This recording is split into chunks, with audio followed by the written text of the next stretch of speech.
વડોદરામાં નિસહાય blind charitable trust દ્વારા કમાટીબાગ ખાતે દિવ્યાંગોને અનાજ કીટ અને અલ્પાહારનું કરાયું વિતરણ।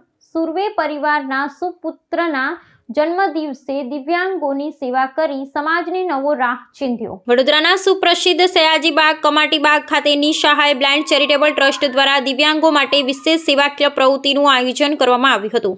સામાજિક ઉત્તરદાયિત્વના ભાગરૂપે આયોજિત આ કાર્યક્રમમાં અનેક જરૂરિયાતમંદ દિવ્યાંગોને અનાજ કીટ તેમજ અલ્પાહારનું વિતરણ કરવામાં આવ્યું હતું। ટ્રસ્ટ દ્વારા દાતાઓના આર્થિક સહયોગથી આયોજિત આ પ્રવૃત્તિનો મુખ્ય હેતુ સમાજના વંચિત વર્ગને પાયાની જરૂરિયાતો પૂરી પાડી તેમને મદદરૂપ થવાનો હતો। આ કાર્યક્રમની વિશેષતા એ હતી કે સુરવે પરિવારના સુપુત્રના જન્મદિવસની ઉજવણી એક પ્રેરણાદાયી રીતે કરવામાં આવી હતી। આ પ્રસંગે અગાઉ પણ સંસ્થા સાથે જોડાયેલ રહેલા નિષ્ઠાવાન દાતા હસમુખભાઈ તડવી સહિત અન્ય મહાનુભાવો ઉપસ્થિત રહ્યા હતા।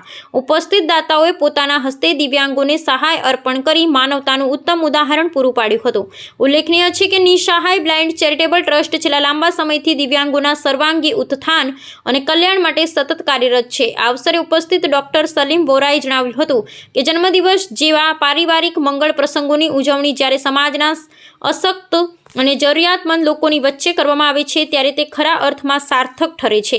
ટ્રસ્ટના સંચાલકોએ તમામ સહયોગી દાતાઓનો આભાર માનતા આગામી સમયમાં પણ આવી લોક કલ્યાણની પ્રવૃત્તિઓ અવિરત ચાલુ રાખવાનો સંકલ્પ વ્યક્ત કર્યો હતો।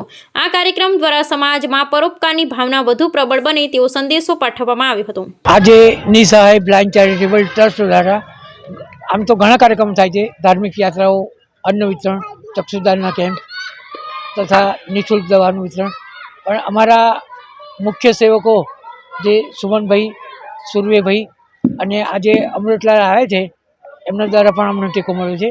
એટલે આ નિસહાય બ્લાઇન્ડ ચેરિટેબલ દ્વારા આજે કમાટીબાગ ખાતે લગભગ 50 કીટનું વિતરણ કરવામાં આવ્યું છે વિવિધ દાતાઓ દ્વારા। એમાં દાતાઓનો અમે આભાર માનીએ છીએ। ઉપરાંત અલ્પાહારની પણ વ્યવસ્થા કરવામાં આવી છે।